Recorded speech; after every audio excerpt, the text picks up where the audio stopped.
એના પછી તમારો આ 17th ક્વેશ્ચન જોઈએ તો એ પણ કમ્પેરેટિવલી એમાં અમુક નવા નવા પોઈન્ટ છે જે યાદ રાખવાના. ટ્રાયલ બેલેન્સ જોઈએ તો કેપિટલ અને ડ્રોઈંગ્સ અહીંયા દેખાય છે અને લાસ્ટમાં કરંટ અકાઉન્ટ પણ છે. તો એ લોકો fixed capital account method follow કરતા હશે. તો કેપિટલ અને કરંટ અકાઉન્ટ બે બનાવવાના.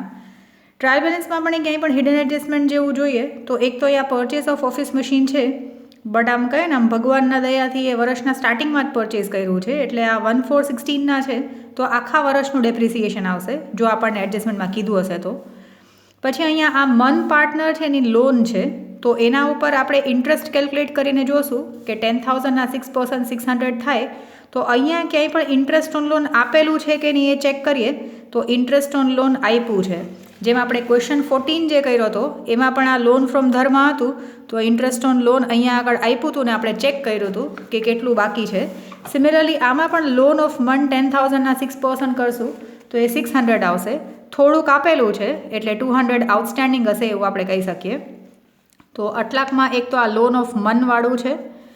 પછી વેજીસ અને આઉટસ્ટેન્ડિંગ વેજીસ હોય તો વેજીસ આવે ટ્રેડિંગ અકાઉન્ટમાં ડેબિટ સાઇડમાં અને આઉટસ્ટેન્ડિંગ વેજીસ સીધા બેલેન્સ શીટમાં લાયબિલિટી સાઇડમાં. પછી કમિશન પેડ ઇન એડવાન્સ છે એટલે આ પ્રીપેડ એક્સપેન્સ છે જે બેલેન્સ શીટમાં એસેટ સાઇડમાં. પછી એક નવું આપ્યું છે ઇન્વેસ્ટમેન્ટ ઇન 8% ગવર્મેન્ટ સિક્યુરિટીઝ. તો એ તમે જે 11થના ઓલા ઇન્વેસ્ટમેન્ટ ઇન ડિબેન્ચર્સવાળા કે વિડીયોઝ જોયા હોય તો એમાં આપણે જ્યારે પણ પર્સન્ટેજીસ આપ્યા હોય તો આ જે ઇન્વેસ્ટમેન્ટ છે એના ઉપર 8 3 2400 આવે ઇન્ટરેસ્ટ. તો આપણે ચેક કરી લઈએ કે અહીંયા ક્યાંય પણ ઇન્ટરેસ્ટ ઓન ઇન્વેસ્ટમેન્ટ કે ઇન્ટરેસ્ટ રિસીવડ એવું આપ્યું છે કે નહીં. તો આ ઇન્ટરેસ્ટ ઓન લોન તો ડેબિટ સાઇડમાં છે એટલે એ ખર્ચો છે જે આપણે લોન લીધી હશે એના ઉપર દેવાના હશે. ને આ ઇન્વેસ્ટમેન્ટ જે છે એના ઉપર આપણને ઇન્ટરેસ્ટ અહીંયા આપણે જોશું તો ક્યાંય આપ્યું નથી તો આપણે એના 8% કરીને 2-fold ઇફેક્ટ્સ આપશું. આ હિડન એડજસ્ટમેન્ટ છે. એટલે ટ્રાયલ બેલેન્સમાં ખાલી આ આટલું જે આ ટીક કર્યું છે એ થોડુંક નવું છે. એડજસ્ટમેન્ટમાં પહેલાં એડજસ્ટમેન્ટમાં ક્લોઝિંગ સ્ટોકમાં મોર છે એટલે કંઈ કરવાનું નથી. ડેપ્રિસિએશન 10% મશીન અને બિલ્ડિંગમાં સાદું ડેપ્રિસિએશન છે. 10% કેલ્ક્યુલેટ કરો અને માઇનસ કરો. ડેટર્સમાં 10,000ના ડેટર્સ ઇન્સોલ્વન્ટ થયા અને 50% અમાઉન્ટ આપશે. તો આનો પણ એક તમે યુટ્યુબમાં વિડીયો જોજો જે ડેટર્સવાળું છે કે 10,000માંથી 5,000 બેડ ડેપ્ટ એઝ પર એડજસ્ટમેન્ટ છે. એટલે આનું પણ એક વર્કિંગ નોટ કરીને બતાવી દઈશ એટલે એ પણ બરાબર જોઈ લેજો. પછી interest on bank overdraft outstanding છે. તો બેંક ઓવરડ્રાફ્ટ આપણે અહીંયા ગોતશું તો આપણને બેંક અકાઉન્ટ અને કેશ અકાઉન્ટ આપ્યું છે. તો એ યાદ રાખવાનું કે કેશ અકાઉન્ટનું ઓલવેઝ ડેબિટ બેલેન્સ હશે અને બેંક ઓવરડ્રાફ્ટ હોય તો એનું ક્રેડિટ બેલેન્સ હોય. તો બેંક ઓવરડ્રાફ્ટ જે છે એ તમને 3,000 આપેલું છે જેની ઉપર આપણે interest on bank overdraft calculate કરશું. અને લાસ્ટ એડજસ્ટમેન્ટ છે કે ગુડ્સ તમે સેલ્સ રિટર્ન બુકમાં લખતા ભૂલી ગયા તો સેલ્સ રિટર્ન થયા હોય તો સેલ્સ રિટર્ન કરવાથી ગુડ્સ પાછા આવી જાય તો એક ઇફેક્ટ હશે ટ્રેડિંગ અકાઉન્ટમાં ડેબિટ સાઇડમાં અને બીજી ઇફેક્ટ બેલેન્સ શીટમાં ડેટર્સમાંથી આપણે માઇનસ કરશું. તો હવે આપણે જો અહીંયા આ ડેટર્સવાળું જોયું ત્યારે આપણે અહીંયા આગળ પણ વાંચી લેવાની જરૂર હતી. જ્યારે આપણે અહીંયા ડેટર્સમાં પહોંચ્યા ત્યારે આપણે આ કરતાં પહેલાં આ જે સેલ્સ રિટર્નવાળું એડજસ્ટમેન્ટ છે એ કરવું પડશે.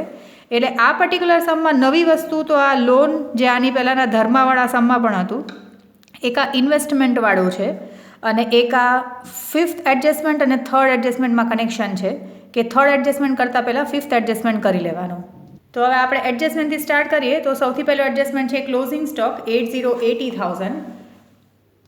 તો ક્લોઝિંગ સ્ટોકની બે ઇફેક્ટ ટ્રેડિંગ અકાઉન્ટમાં ક્રેડિટ સાઇડ તો અહીંયા આગળ બાય ક્લોઝિંગ સ્ટોક એમાં કાંઈ કેલ્ક્યુલેશન છે જ નહીં 80,000 અને બીજી ઇફેક્ટ જે છે એ બેલેન્સ શીટમાં એસેટ સાઇડમાં ક્લોઝિંગ સ્ટોક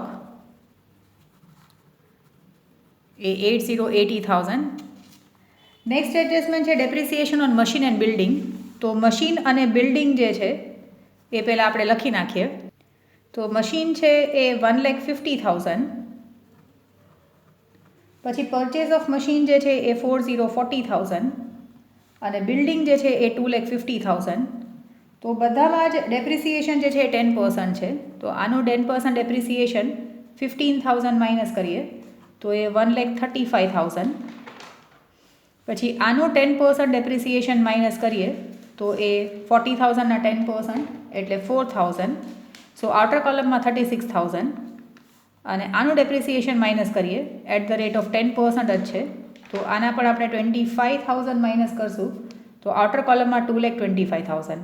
સો ડેપ્રિસિએશનની બે ઇફેક્ટ, એક તો બેલેન્સ શીટમાં આપણે રિસ્પેક્ટિવ એસેટ્સમાંથી માઇનસ કરશું અને બીજી ઇફેક્ટ હશે પ્રોફિટ એન્ડ લોસ અકાઉન્ટમાં ડેબિટ સાઇડમાં.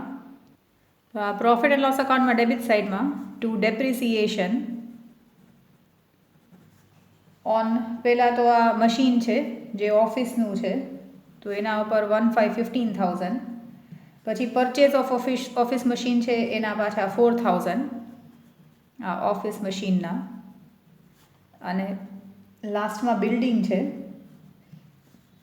તો બિલ્ડિંગનું 25,000. એટલે આ જે એડજસ્ટમેન્ટ છે સેકન્ડ એડજસ્ટમેન્ટ એના બે ઇફેક્ટ આવી ગયા પ્રોફિટ એન્ડ લોસ અકાઉન્ટમાં ડેબિટ સાઇડમાં, બેલેન્સ શીટમાં એસેટ્સમાંથી માઇનસ.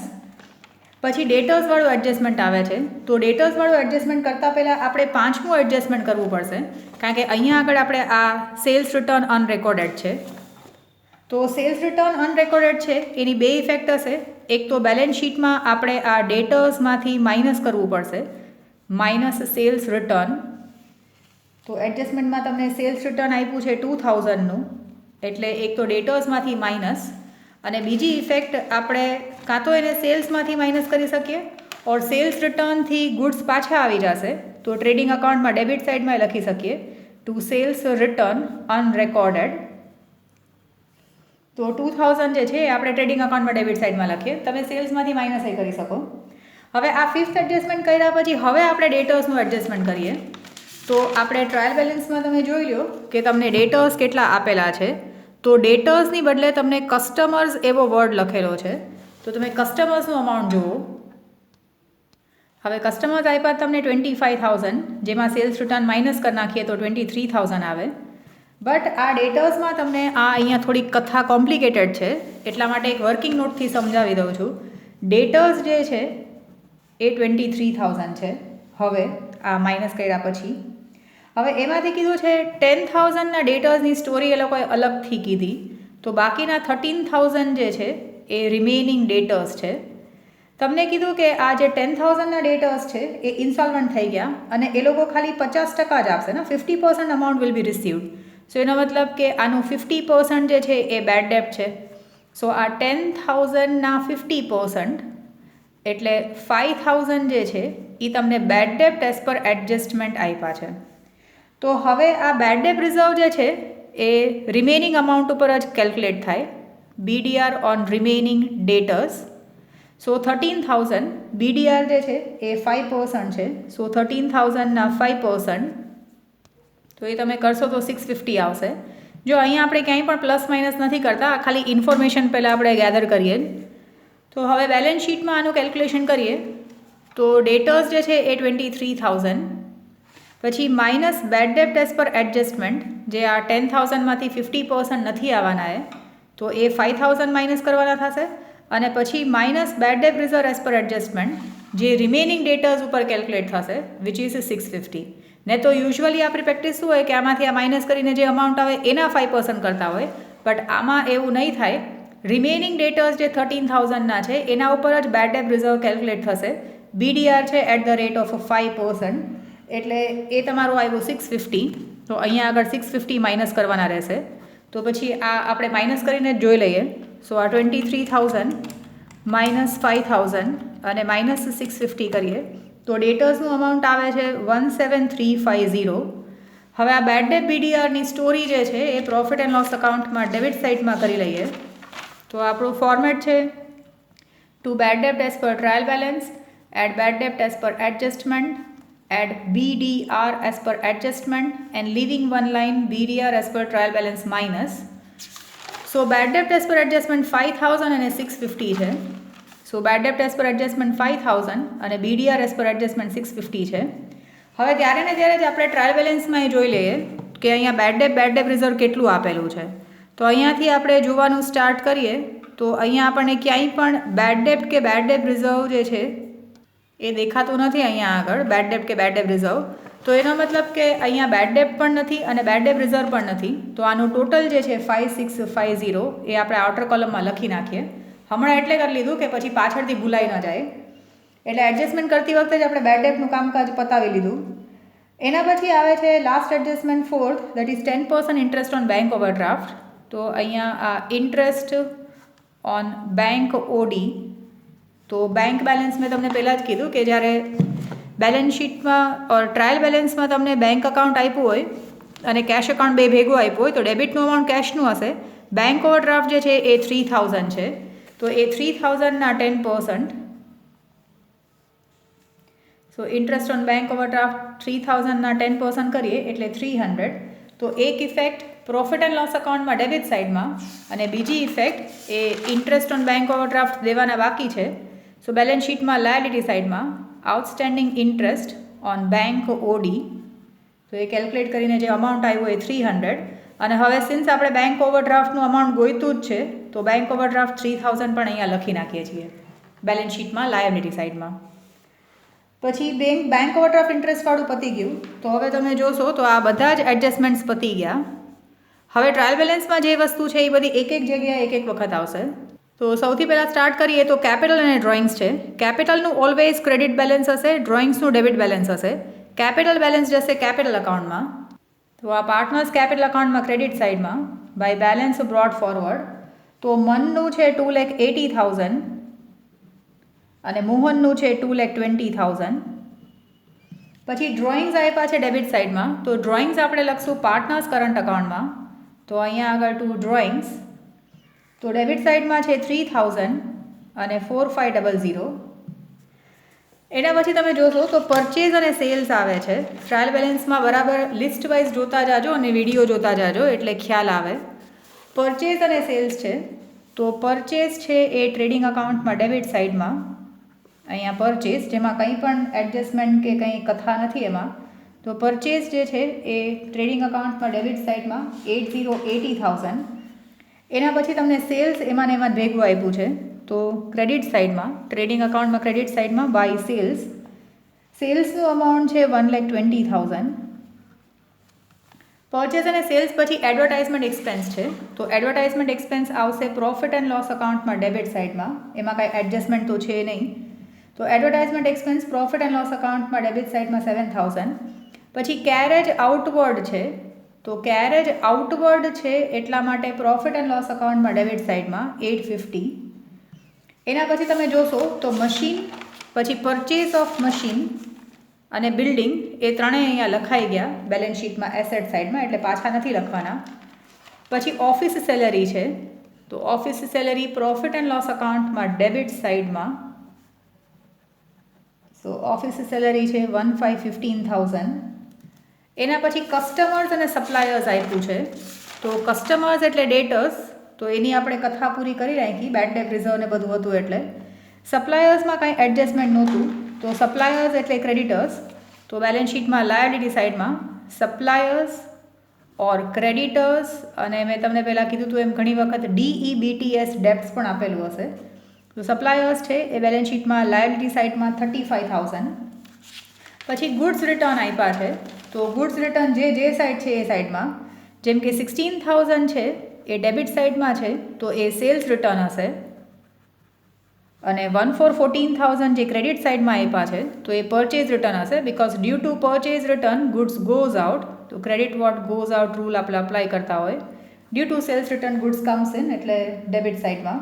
પછી વેઇટ ચાર્જીસ છે. તો વેઇટ ચાર્જીસ પણ આવશે ટ્રેડિંગ અકાઉન્ટમાં ડેબિટ સાઇડમાં. વેઇટ ચાર્જીસ છે 450. એના પછી આવે છે લોન ઓફ મન. તો પાર્ટનરની લોન છે એ બેલેન્સ શીટમાં લાયબિલિટી સાઇડમાં. આ લોન ઓફ મન અમાઉન્ટ આવે છે 10,000.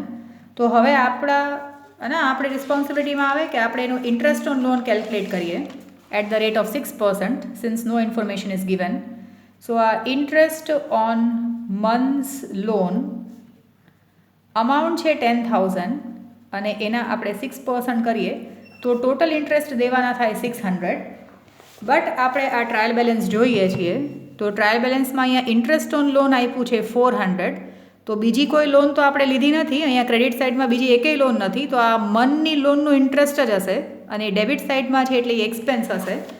સો ટ્રાયલ બેલેન્સમાં આપણને 400 આપ્યું છે, બાકીના આઉટસ્ટેન્ડિંગ અમાઉન્ટ જે છે એ 200 છે. અને આ ટ્રાયલ બેલેન્સનું તો એક વખત આવશે, પણ જે આઉટસ્ટેન્ડિંગ અમાઉન્ટ છે 200 એ પાછું બેલેન્સ શીટમાં લાયબિલિટી સાઇડમાં પણ આવશે. સો અહીંયા આગળ outstanding interest on months loan તો એ જે 200 છે, ટોટલ આપણે 600 થાય, 400 ટ્રાયલ બેલેન્સમાં આપ્યું છે, 200 અનપેડ છે, તો 200 જે છે એ બેલેન્સ શીટમાં લાયબિલિટી સાઇડમાં આપણે પ્લસ કરીને લખશું. તમે જે ઓલો ધર્મા કરવાવાળો હતો એમાં પણ આપણે આ સેમ ટ્રીટમેન્ટ કર્યું હતું. જો એમાં પણ જોજો, આ લોન ઓફ ધર્મા અને આઉટસ્ટેન્ડિંગ ઇન્ટરેસ્ટ ઓન લોન હતું. જો એમાં પણ જોશો તો ટોટલ 1800 થતું હતું, 1200 ટ્રાયલ બેલેન્સમાં આપ્યું હતું અને 600 પ્લસ કર્યું હતું. એટલે આ લોન અને ઇન્ટરેસ્ટ ઓન લોનવાળું એનું થઈ જાય. એના પછી આવે છે કસ્ટમ ડ્યુટી. તો કસ્ટમ ડ્યુટી પણ પરચેઝ રિલેટેડ એક્સપેન્સ હશે. સો ટ્રેડિંગ અકાઉન્ટમાં ડેબિટ સાઇડમાં અહીંયા આગળ ટુ કસ્ટમ ડ્યુટી આપ્યું છે 1300. પછી ગુડ સ્ટોક છે, તો ગુડ સ્ટોકમાં તમે જુઓ તો આ ડેટ ઓપનિંગ ડેટ છે, કારણ કે વર્ષ પૂરું થાય 31/3/2017. સો દેટ મીન્સ કે આ ઓપનિંગ સ્ટોક છે. ઓપનિંગ સ્ટોક છે 42,000. સો ઓપનિંગ સ્ટોક ટ્રેડિંગ અકાઉન્ટમાં ડેબિટ સાઇડમાં to opening stock. Opening stock પછી ટ્રેડિંગ એક્સપેન્સીસ છે, તો નામ ભલે ટ્રેડિંગ એક્સપેન્સ હોય પણ આવશે પ્રોફિટ એન્ડ લોસ અકાઉન્ટમાં. સો પ્રોફિટ એન્ડ લોસ અકાઉન્ટમાં ડેબિટ સાઇડમાં to trading expenses. Trading expenses 1300 છે પાછા. પછી વેજીસ અને આઉટસ્ટેન્ડિંગ વેજીસ છે, તો વેજીસ આવશે ટ્રેડિંગ અકાઉન્ટમાં ડેબિટ સાઇડમાં, જે ડેબિટ અમાઉન્ટ છે એ. વેજીસનો એક્સપેન્સ છે 750. અને એના પછી જે આઉટસ્ટેન્ડિંગ વેજીસ આવ્યા છે એ પર્સનલ અકાઉન્ટ છે. સો આઉટસ્ટેન્ડિંગ વેજીસ આવશે બેલેન્સ શીટમાં લાયબિલિટી સાઇડમાં, જે છે 2600. એના પછી કમિશન પેઇડ ઇન એડવાન્સ છે. So commission paid in advance એ બેલેન્સ શીટમાં એસેટ સાઇડમાં, કારણ કે એ પ્રીપેડ એક્સપેન્સ છે. So commission paid in advance balance શીટમાં એસેટ સાઇડમાં અમાઉન્ટ છે 350, કારણ કે એનું ડેબિટ બેલેન્સ હશે. એના પછી બેંક અકાઉન્ટ આપણે ઓવરડ્રાફ્ટ હતું એટલે લખી નાખ્યું હતું, એમાં ઇન્ટરેસ્ટ ચાર્જ કરવાનું હતું. હવે કેશ અકાઉન્ટ લખી નાખીએ. સો કેશ અકાઉન્ટનું બેલેન્સ છે 20700. એના પછી ઇન્ટરેસ્ટ ઓન લોન આપણે થઈ ગયું, કારણ કે એ પાર્ટનરની લોન હતી. ઇન્વેસ્ટમેન્ટ ઇન 8% ગવર્મેન્ટ સિક્યુરિટી, તો એ આપણે ઇન્વેસ્ટમેન્ટ અહીંયા બેલેન્સ શીટમાં એસેટ સાઇડ લખી તો નાખીએ, પણ એના ઉપર 8% ઇન્ટરેસ્ટ આપણે અહીંયા ચેક કરતા હતા તો આપણને ક્યાંય પણ ઇન્ટરેસ્ટ રિસીવ થયું છે એવું ક્યાંય પણ આપ્યું નથી, ઇન્ટરેસ્ટ રિસીવ્ડ ઓન ઇન્વેસ્ટમેન્ટ. એનો મતલબ કે આ 8% પૂરેપૂરા મળવાના બાકી છે, એટલે આઉટસ્ટેન્ડિંગ ઇન્ટરેસ્ટ લખીએ. સો આ 30,000ના 8% એટલે 2400 મળવાના બાકી છે. એટલે એક ઇફેક્ટ બેલેન્સ શીટમાં એસેટ સાઇડમાં અને બીજી ઇફેક્ટ એ ઇન્કમ છે, એટલે પ્રોફિટ એન્ડ લોસ અકાઉન્ટમાં ક્રેડિટ સાઇડમાં by outstanding interest on investment in government security. So આ ટોટલ 30,000 છે, એના 8%, ખાલી અહીંયા કેલ્ક્યુલેશન માટે પાછું લખ્યું છે 2400 એ આઉટસ્ટેન્ડિંગ ઇન્ટરેસ્ટ છે.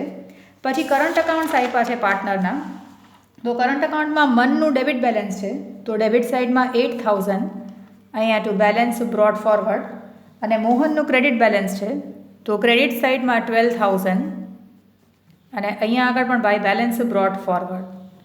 પછી આ બધું પતી જાય પછી ક્વેશ્ચનમાં આપણે વાંચીએ તો સૌથી ઉપર આપેલું છે કે એ લોકોનો પ્રોફિટ શેરિંગ રેશિયો 1:1 છે. તો હવે ટ્રેડિંગ અકાઉન્ટથી બધું બંધ કરવાનું સ્ટાર્ટ કરીએ. તો ડેબિટ સાઇડનો ટોટલ 1425 અને 2,14,000 આવે છે. સો ક્રેડિટ સાઇડનો ટોટલ વધારે છે એટલે ગ્રોસ પ્રોફિટ આવશે. સો ગ્રોસ પ્રોફિટ તમે આમાંથી આ માઇનસ કરશો તો 71500, જે જશે પ્રોફિટ એન્ડ લોસ અકાઉન્ટમાં ક્રેડિટ સાઇડમાં. પછી એવી રીતે જ અહીંયા ગ્રોસ પ્રોફિટ લઈ આવી અને બે સાઇડનું ટોટલ કરીએ તો ક્રેડિટ સાઇડમાં 73900 અને અહીંયા 74700 આવે છે. સો ડેબિટ સાઇડ વધારે છે ને ક્રેડિટ સાઇડ ઓછું છે, એટલા માટે આપણને નેટ લોસ આવશે, જે જશે પ્રોફિટ એન્ડ લોસ અપ્રોપ્રિએશન અકાઉન્ટમાં. એટલે 74700 ડેબિટ સાઇડનો ટોટલ વધારે છે. સો નેટ લોસ તો તમે કરશો તો નેટ લોસ આવે છે 800નો, જે જશે પ્રોફિટ એન્ડ લોસ અપ્રોપ્રિએશન અકાઉન્ટમાં ડેબિટ સાઇડમાં. અહીંયા to profit and loss account બ્રેકેટમાં નેટ લોસ આવે છે 800. અને હવે એ ઇક્વલી ડિસ્ટ્રીબ્યુટ કરે છે એવું ક્વેશ્ચનમાં સ્ટાર્ટિંગમાં આપ્યું છે. તો અહીંયા આગળ બાય પાર્ટનર્સ કરંટ અકાઉન્ટ, કારણ કે એ લોકો fixed capital account method follow કરે છે, તો બેયમાં ઇક્વલી ડિસ્ટ્રીબ્યુટ થશે મન અને મોહનને. તો અહીંયા આગળ એ લોકોનું ડિસ્ટ્રીબ્યુશન આ 400 ટોટલ 800. પછી એ જશે આ પાર્ટનર્સ કરંટ અકાઉન્ટમાં ડેબિટ સાઇડમાં, આ પ્રોફિટ એન્ડ લોસ અપ્રોપ્રિએશન અકાઉન્ટમાં આ ડિવિઝિબલ લોસ DL, અહીંયા 400. પછી હવે આ કરંટ અકાઉન્ટમાં બે સાઈડનું ટોટલ કરીને જોઈએ તો આમાં મનમાં ડેબિટ સાઈડનું ટોટલ વધારે છે એટલે મનનું બેલેન્સ અહીંયા આવશે, બેલેન્સ કેરીડ ફોરવર્ડ. તો મનનું બેલેન્સ અહીંયા આવશે કારણ કે ક્રેડિટ સાઈડમાં કંઈ છે નહીં. મોહનમાં આનો ડેબિટ સાઈડનો 4900, ક્રેડિટ સાઈડનો 12000 છે તો બેલેન્સ અહીંયા આવશે ટુ બેલેન્સ. તો હવે અહીંયા બેલેન્સ જે છે આ બેલેન્સ શીટમાં લાયબિલિટી સાઈડમાં, આ એસેટ સાઈડમાં. પછી આ કેપિટલ બેલેન્સીસ પણ એમને એમ લખાઈ જશે. આ જોજો ડેબિટ બેલેન્સ છે એટલે 11400 એસેટ સાઈડમાં. જોજો અહીંયા બેલેન્સ શીટમાં એસેટ સાઈડમાં આ 11400 અને આ મોહનનું ક્રેડિટ બેલેન્સ 7100 લાયબિલિટી સાઈડમાં. સો અહીંયા આગળ કરંટ અકાઉન્ટ મોહનનું એ છે 7100 અને પછી કેપિટલ બેલેન્સીસ આપણે લખી નાખીએ. એટલે મોહનનું કેપિટલ કરંટ અકાઉન્ટનું બેલેન્સ ક્રેડિટ છે એટલે અહીંયા આગળ પછી કેપિટલ બેલેન્સીસ લખીને ટેલી કરીને જોજો તો આન્સર આવી જશે. એટલે આ પાર્ટિકલ સમમાં જે નવું છે જે અહીંયા કમ્પેરેટિવલી ઇઝી છે એ બરાબર જોઈ લેજો.